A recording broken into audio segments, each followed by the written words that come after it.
So I just wanted to give a sort of personal perspective on what I've called smarter pricing, smarter profit. And the idea of that is actually probably more of an internal view than the view that Mike gave a few moments ago. But really how we in law firms and in the practice of law need to be focusing on a number of different elements to help deliver the profit to our firms, but also be able to, for us to give that good client service back, that exceptional client service. So what I want to do over the next 45 minutes, conscious of the time and where we are, is just get some quick context, a sort of a pulse from the room for about 5 minutes. And then I want to spend about 10 minutes on just positioning why this is a really important topic. I think we all know it intuitively, but there's some simple things that I will share with you that will hopefully exemplify that. I then want to talk about smarter pricing in action. And admittedly, that's going to be a bit of an overview. It's going to give hopefully one or two things that you can take away. But it really is a summary of this, which I did with the ABA about 18 months ago. And then obviously, I want to leave some space for closing and questions as well. So first of all, key things to take away from here. I am also an ex-management consultant, initially with Anderson Consulting, then Accenture, and then a small procurement negotiation consultancy. So I was, for about 18 years, focused on procurement and negotiation consulting as a fee earner. I was also probably one of the first formally enrolled as a pricing director, initially with Linklaters and now at Baker McKenzie. But one thing you can maybe see from the Baker McKenzie role description is that it then included legal project management, and I think that's very indicative of what's been happening in the industry, certainly from what I've seen in the US and what we're beginning to see here increasingly in the UK and also Australia. And been around a bit and obviously have benefited from the wisdom of many of my colleagues over the last 8 years or so.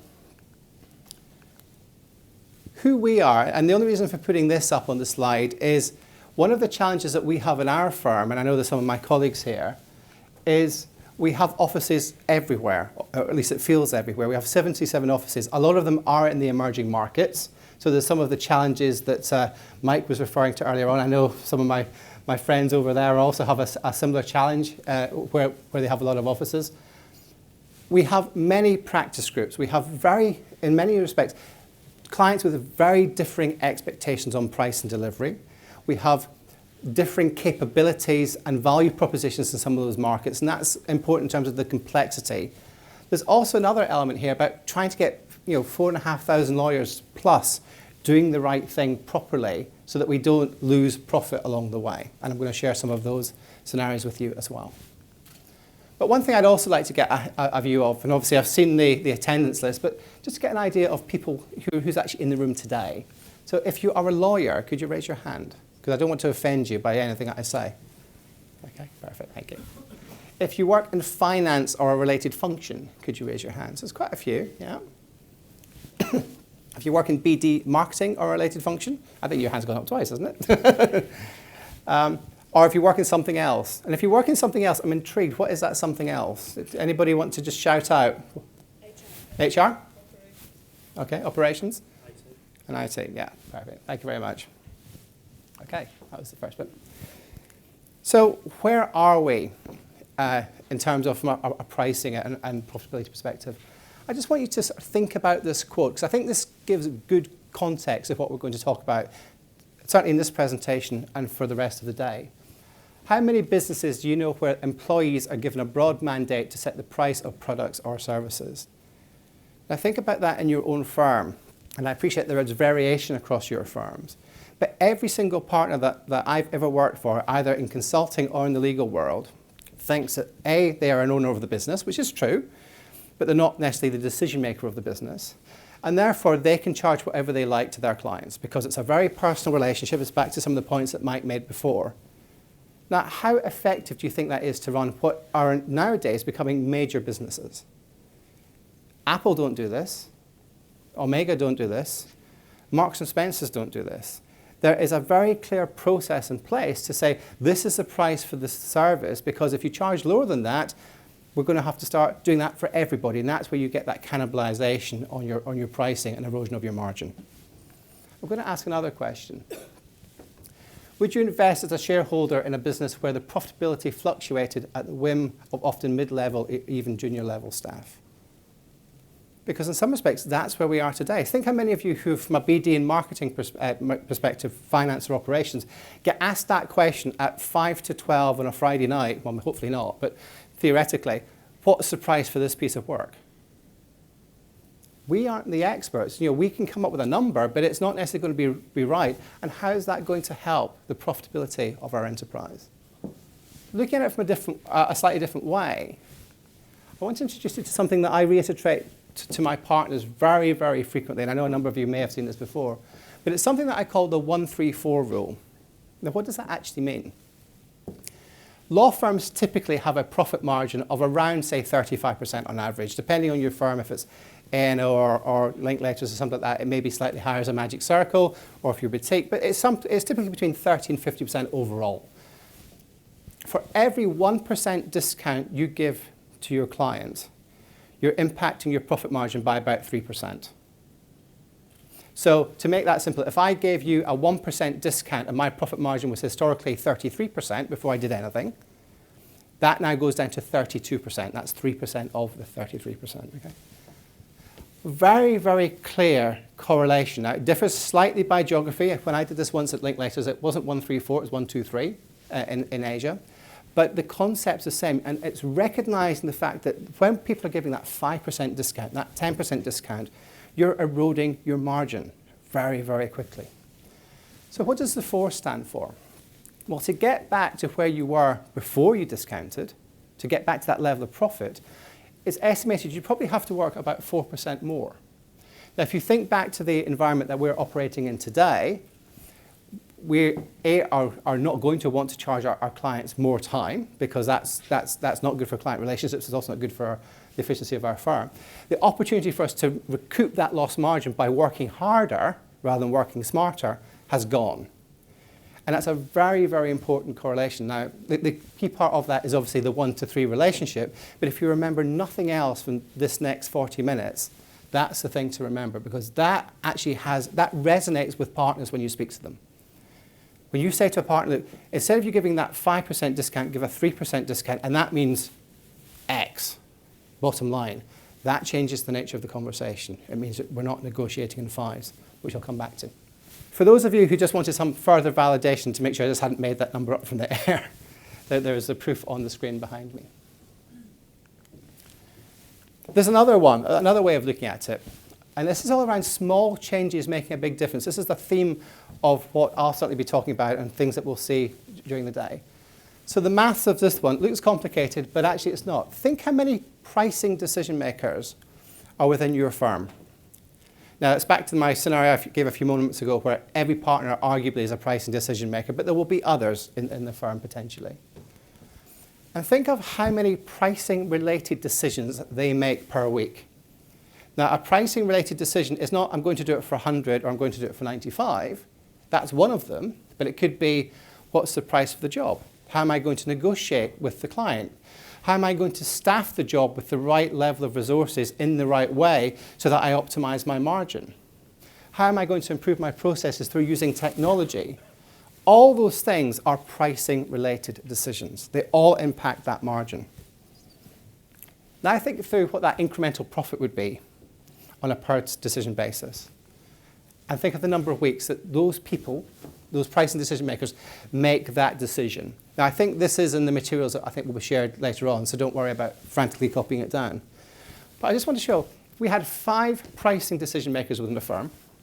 They made 2 pricing-related decisions a week, and there was £1,000 difference per decision that they made. And they did that 50 weeks of the year. We'll give them 2 weeks off, that they don't have to do anything. You get a very big number very, very quickly. It didn't take lots to do that. So one of the themes of what I was talking about in this book, and just more generally, is small changes throughout the process add up to a bigger difference. You don't have to do it all at the pricing stage. You don't have to do it all at the negotiation stage. You don't have to do it at the legal project management stage. If you can, that's great, because you're going to make an even bigger difference, but they all add up. They all join together. Which was the premise of what we've got here. So the premise of smarter pricing, smarter profit, is a very simple framework. And one of the things that I noticed in doing this role for a while, and also speaking with colleagues elsewhere, is that a lot of firms were focusing very heavily on this first stage, what I call set the price. And that's the pricing approach, the agreed fee approach. Am I going to use fixed fees, cap fees, success fees, all that type of stuff? And interestingly, when we did the poll a few moments ago, that was the one that I think that came from memory up top. And we can do lots and lots of work there. Indeed, we're focusing a lot there.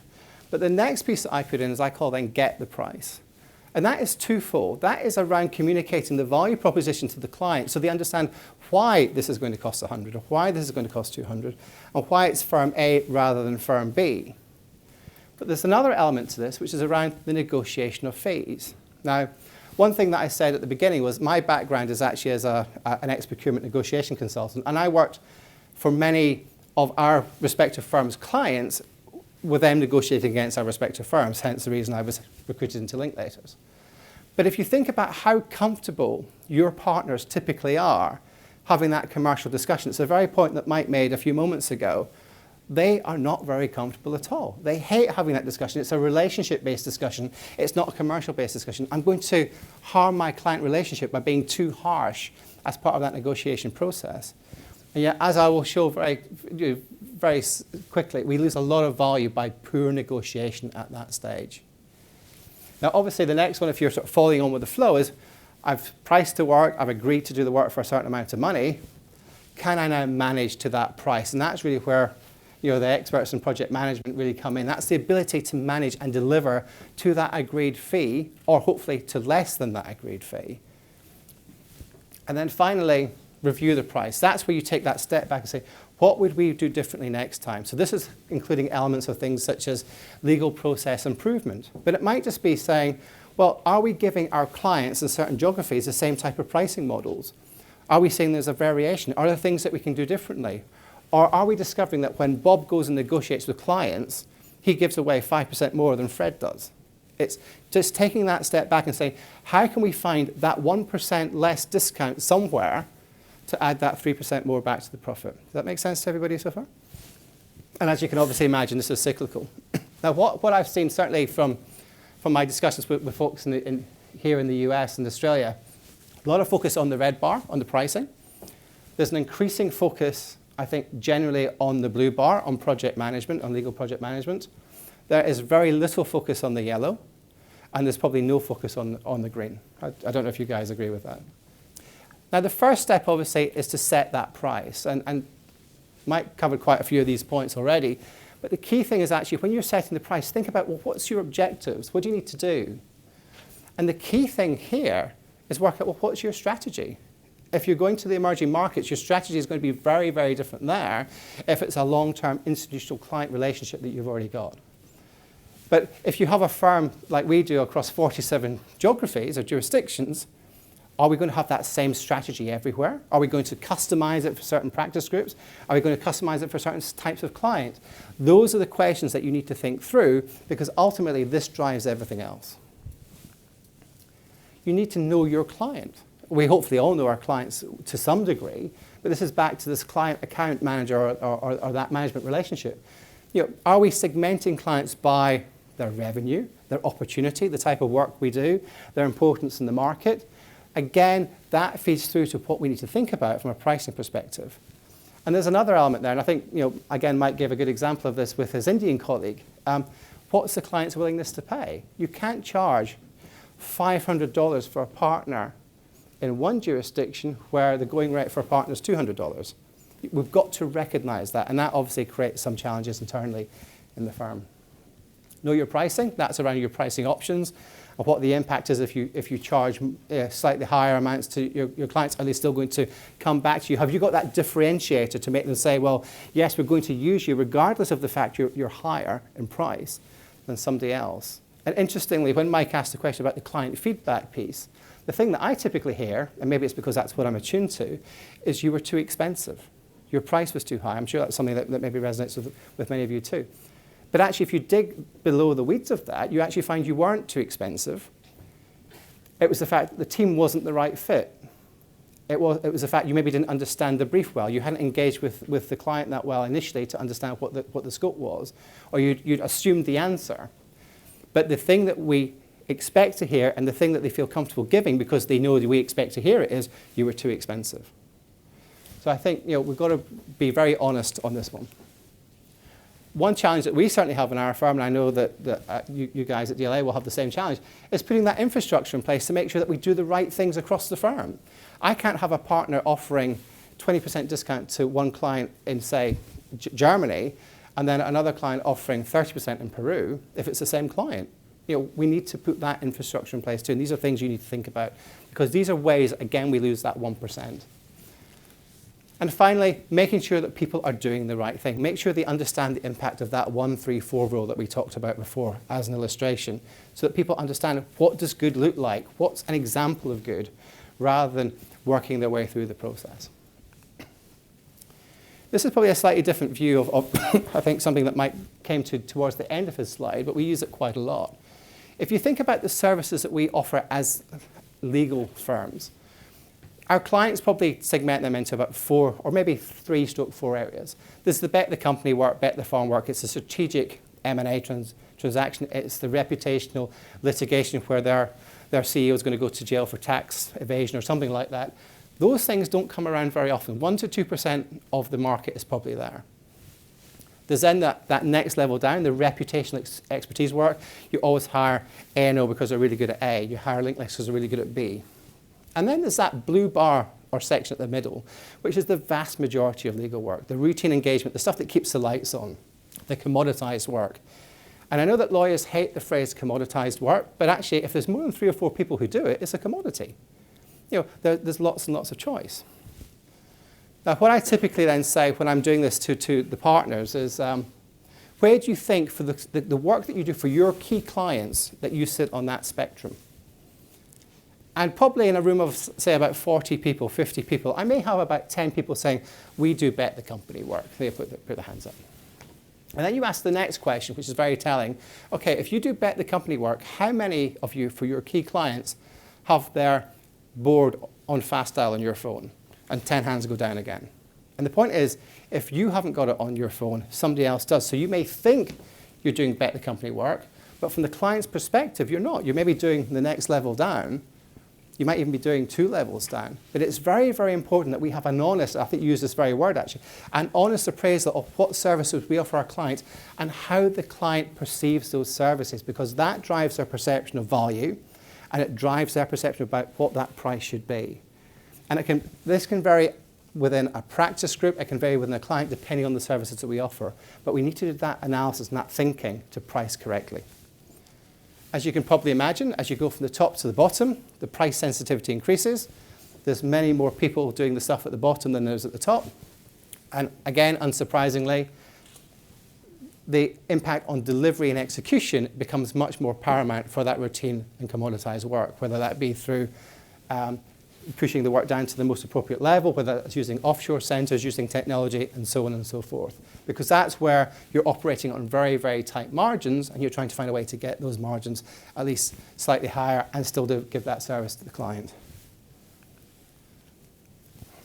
And aligning price with value is so important, and it's something that I saw a lot when I was a consultant. I don't see it as much in the legal world at the moment, and maybe that's just my frames of reference. When somebody is buying something, they're making a decision. They're saying, what's the value that I'm going to get for making this purchase?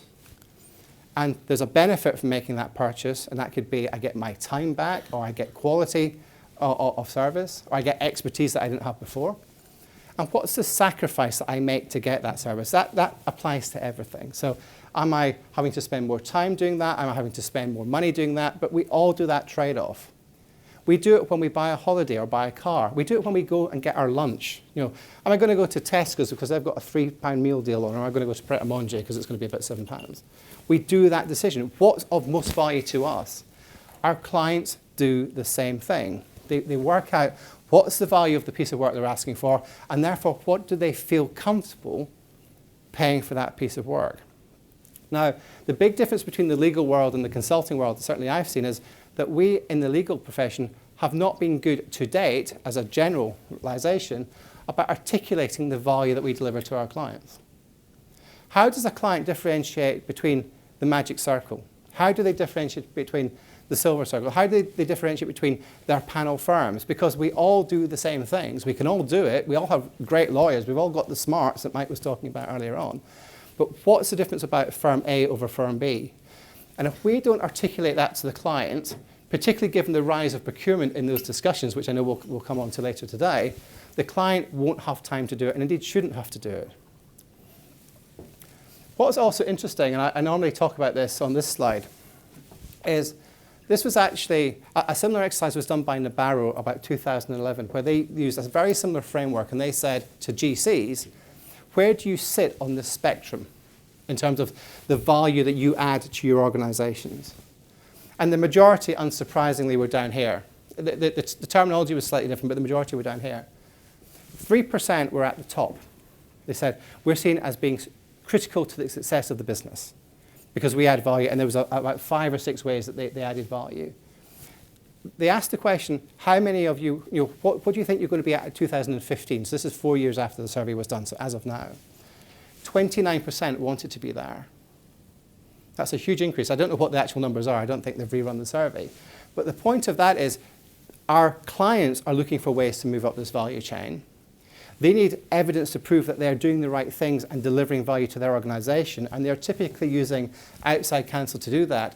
We need to be, as a profession, better articulating the value we provide to them and help them articulate that value to their stakeholders as well. Because if you do that, then you've got that differentiation that Mike was talking about earlier on.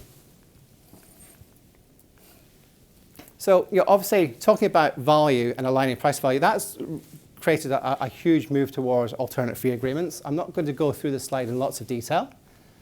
But obviously, there are 4 key things that clients are wanting from an alternate fee agreement. One is predictability, and this comes back to the themes of the pricing models that you take, and it comes back to things like legal project management. They want to know it's going to cost me 100, I'm not going to pay any more for that.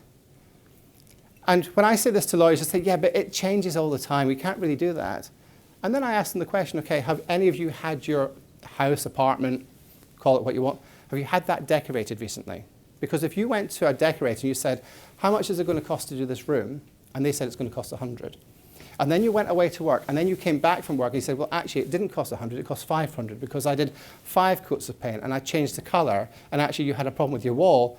How do you think you're going to feel? Because that's how your clients feel when you say it's 100, and then you come back with a bill of 500. And it's making sure that the clients have that number they can hold on to, say, I understand what this number is now going to be, because I, as a client, have to communicate that internally. I, as a client, need to commit to that internally, and I need to make sure that I'm living up to my side of the bargain. The second point here is perception. It's back to this perception of value. Do I think I'm getting good value for money? It's a phrase we hear all the time, and it's very nebulous. But actually, if we're communicating the value that we will be giving them as a law firm for this piece of work, then they do have a good understanding of value. The other good thing it allows them to do is say, okay, if I've got something from firm A and firm B, am I getting the same value? One may be $100 or £100, one may be £120, but then you're changing the discussion from a price discussion to what's of most value to me. I maybe only want the £100 option. I don't want the £120 option. That's fine. I've made a value decision. The problem that we find in legal is we sometimes get told, you're too expensive, you need to lower your price to be 100. And we give them all the same value they had before, which is very different from what that value was for that £100 offer. We've got to make it easy for us as a profession to allow us to continue that dialogue with the client. Say, well, what's of most value to you? And let us shape our offering to that, rather than being told, no, you're too expensive, you've got to lower your price. And then the final thing is actually then price on this bar. What is a fair price? And we've got to also recognize that, and many times, a client's perception of price is because of what they paid last time. If this transaction costs £100,000, this is what this new transaction will cost, even if it's not really the same thing. It's not an apples for apples, it's an apple and a banana. Again, by articulating what's in our offer, by articulating the value of what they get for different price options, means that when we have that discussion with the procurement teams or the clients directly, that we are then able to say, well, what's of most value to you? What can I change? What can I make sure is in the offer or out the offer so that it's more of a comparable offering? I had a situation earlier on this week for a client that will remain nameless, but basically they wanted us to give a blended rate globally. And we went back to the procurement team. They'd actually outsourced the procurement to somebody else. And I said, well, that's fine, but we have 77 offices. We have 16 practice groups. We work with you in 40 jurisdictions. What basis should we be doing this blended rate on? And they just have, the first response we got back was, well, everybody else has done it, so you need to do it. Fine, we understand that. But if I'm doing a blended rate for our firm, it's a very different offering to a blended rate for another firm that doesn't have 77 offices worldwide, has 2 practice groups. So from a procurement perspective, they get their number, but the numbers don't mean anything. They're not relatable because we're just going to get told you're too expensive. Well, if we did all the work in Manila, not in Hong Kong, we could be really cheap, but that's not realistic. So having that discussion with the procurement was illustrative, and I'm an ex-procurement professional, because they just didn't get it. They didn't understand that you get a number, but there's nothing behind that number that allows you to make a fair comparison. All you're doing is pushing down price. That's not value. It's not reflective of the market. And the final thing about AFAs is they've got to be simple. One of the mistakes that many people made when this first came on board was that AFAs had many bells and whistles and caveats and whatnot. And actually, ultimately, it should be simple for the client. I don't want to go through narratives. I want to know what I'm getting. I want to see what I'm getting, and I want to feel there's a fair price. It's as simple as that. It varies by client, but these are the 4 key things.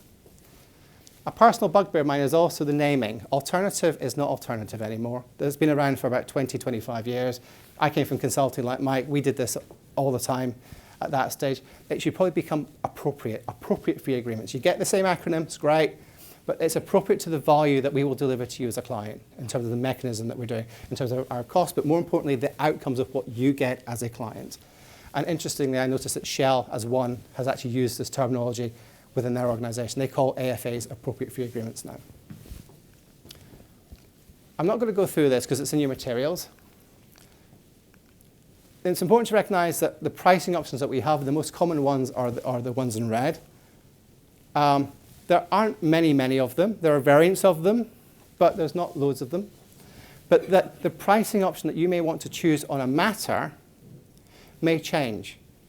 So you're not going to use a fixed fee necessarily all the way through the matter because the value that is delivered during that matter changes from the client's perspective.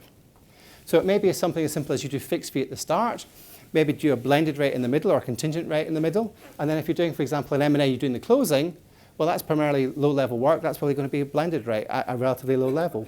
But it's important, again, to use the pricing model that reflects the value of your offering. So I don't want to dwell on that. Lots and lots of stuff's in the market on this. You've seen it already. But I just want to give you that, what we've got there. So I priced it for 100. I then had to have the conversation because I haven't spoken to the client yet necessarily in terms of that offer. And this is where I think we fall down as a profession. And this is why things like hiring professional negotiators can be a very useful idea. There is a tendency when we have commercial discussions with the client to skip the planning stage. And I'm going to come back to this point in a few moments in LPM. If we don't plan for that discussion with the client, whether it's the client themselves or whether it's the procurement team who are very highly trained, how do we know what concessions we want to give? How do we know when the client says, that discount's not enough, you need to give me more? How do I know how far I can go before I'm actually eroding my profit margin? Remember that 1-3-4 analogy we talked about before? These are things you can't really do on the hoof in the discussion because there are lots of variables at play. What about the value-added services that you get asked for? Well, they have a cost. They have to get paid for somewhere. What about the scoping? It's the chipping away from a negotiation perspective that we need to be very aware of and plan for that discussion. We also need to make sure we ask the right questions. What's the questions that we want to ask the client to help us refine that proposition and make sure it is more of an apples and apples comparison? And also, what are some of the messages that we want to be sharing to the client to help differentiate our proposition within the marketplaces? Maybe we've done the last 5 complex matters of this area. That's why we're the best. It can be simple messages like that. But again, you can't just do that on the fly. There then is the stuff that you do during. So you try and work out, well, what's the gap, what's the expectations, and then try and narrow that. And there's a lot of techniques available for that, lots of books that help do that. But the key thing that we have to recognize is our partners need coaching in how to do this. It's back to the skill set that we've been talking about earlier on today. We in this group are probably best suited to have that conversation with partners, to be coaching them about saying, have you thought about the impact of this? Let's work out, let's go into the discussion with our eyes open and know how far we can go before we have to say we can't go any further, rather than pursuing revenue for revenue's sake, because that may not be profitable revenue. And something that hopefully is handy, it's a very, very quick overview here, but some very common negotiation mistakes. If you take 1 or 2 things away from here, it helps. Don't think about it in the cab ride or the taxi ride to the client. That's self-evident. If you think about the impact of those decisions you're making under pressure, think about when you're on eBay. If you're ever on eBay, you get caught in the emotion of the situation. You suddenly realize that you've given the client a 25% discount and you're operating below cost because you get caught up in the emotion. You didn't know where your walk-away point was. Work out what's most important to you. If it's winning the matter at all costs, fine, but what are you going to get as a result of that? You're going to get introductions to other parts of the business. Are you going to be able to get the next 3 mandates without those being tendered? Work out what's important to you. Listen. Don't assume that you know the answers. And this is not to this group particularly, but more to lawyers who have done it 101 times before. Every client's slightly different. It's back to building that rapport and that relationship. Don't argue to win, something that lawyers do a lot. Big one. Don't negotiate in fives. How many tenders have you all been involved in and you see that very nice looking structure where it's 5, 10, 15, 20? Okay? Remember what we talked about, the 1, 3, 4 rule? Why is it 5, 10, 15, 20? It's because it looks nice. And what happens when the client pushes back on your 5%? Well, that then becomes 10%. And the 10% then becomes 15%. If there's another message to take away, don't negotiate in fives because you lose a lot of profit that way unintentionally. When you make the concessions, give them, don't trade them. And make sure the client understands what you're doing. Make sure you summarize what you've actually agreed to at the end because that becomes very, very important at the next stage.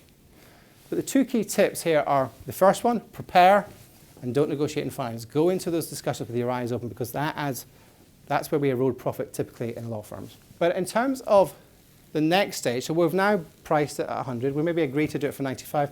Can we do it at 95? And this is where we get to this concept of legal project management. Got 5 minutes, that was good timing. Legal project management can be daunting to many lawyers because it's a new skill set. I was chatting earlier on before coming onto the stage. And again, if you compare consulting audit type professions, they have a technical skill, whatever that may be, but they also typically had softer business skills. They had the business management skills, the presentation skills, the stakeholder management skills, and guess what? They had the project management skills too. But we're now asking our lawyers to completely change what they do, and that can be very, very daunting. And I like this quote from Stephen Levy. All projects are managed. Some are managed deliberately, some inadvertently. Deliberate project management is better. And I know that Stephen and James are going to talk about this in a bit more detail in about 5 minutes' time. But what I think is very, very important when we're talking about legal project management is it's something that's an evolution, not a revolution. It's something that people are already doing on their matters. And the key for us in our business professional role is pointing them in the right direction to say, slightly change what you're doing, don't fundamentally change what you're doing. We can build on that. And one thing that we use internally in our firm is what we've called the legal project management milk stool. And I just want you all to think about it. You're not on your 4-legged seat anymore. You're on a 3-legged stool. Okay? Now, each of the legs represents scope, cost, and time. And I know project management purists may say, well, there's a couple of elements missing on that. But for the sake of illustration, this works quite well. And just imagine what happens if one of those things gets bigger or shorter. Because what project management is all about is keeping that stool in balance. If the scope changes, cost change, time may change. But you're looking to always maintain that balance. And that's a very, very simple premise for people to understand. I now understand what I need to do. We don't have to necessarily have lots and lots of technology around it. We don't need to have lots and lots of process flows around it. But we do need to remember, I need to keep my bum flat on the seat. That's what it's about on my project. And from that very simple premise, we've actually then created a training program that we've trained 3,000 lawyers on the essentials of project management. And we're not talking about complex things. We're saying there's a number of things you need to do at the beginning of the process. There's a number of things you need to do in the middle, and there's a number of things you need to do at the end, and there's some stuff you need to do all the way through. It's keeping that message simple so we're not over inundating the lawyers who are going to be practicing project management. Those of us who are project management professionals, we can add the bells and whistles and put the structures around it, but from a practitioner's perspective, the key thing is keeping it simple so that we make sure we agree how we're reporting to the client. We're avoiding the surprises that eat into our margin. We're making sure that when things are coming that are out of scope, we have that conversation in a timely fashion. We make sure that we understand at the end how we can get better and improve by asking for feedback. We make sure that we have communication not only to the client, but to the client team, so they know what to do, and when things change, they know how to react to those things. These are ways that we typically are losing, again, those that write-off, we're writing off the out-of-scope work, we're impacting into our margin. It was trying to take that longer-term view. And then we get to the end, review the price. And that's the opportunity to review the performance of the matter. What worked, what didn't work, did we staff it the right way, did we not staff it the right way? If we used project management professionals, did that work, did it not work, what would we change? You may want to do things, for example, like a pricing audit. And I'll give you a couple of examples of that in a second. It's vital that we capture feedback.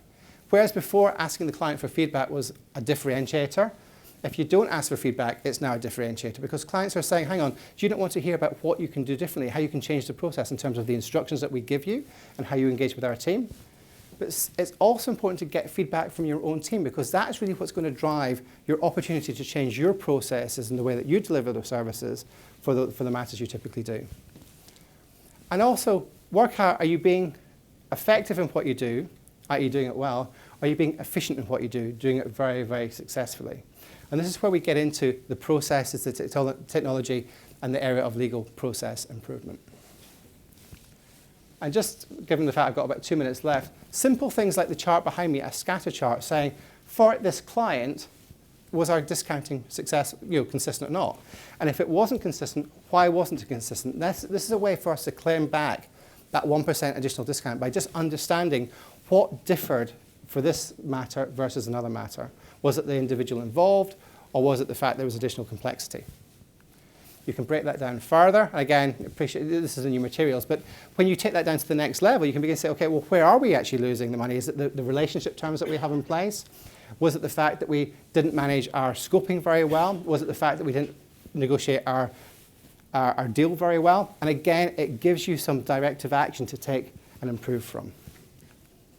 So to sum up, small changes can make a big difference, and we can do that all the way through the process. We don't have to make it all at the pricing stage or the negotiation stage or legal project management. They all add up. There was a lot here. There's more in there. There's a lot of expertise in this room. Don't try and do it all at once. One of the things that we found to be very, very successful is focus on 2 or 3 things at a time. Get people thinking through the process and understand how, once I set the price, I still need to keep watching it. But introduce them slowly and carefully. I think everybody in this room has a key role to play because of the expertise that's residing at the tables. And as we said earlier on, it's only going to get tougher as we get more lower cost options offshore and there's greater commercialization and less differentiation in law firms. So with that, I think I'm probably about finished. Thank you very much.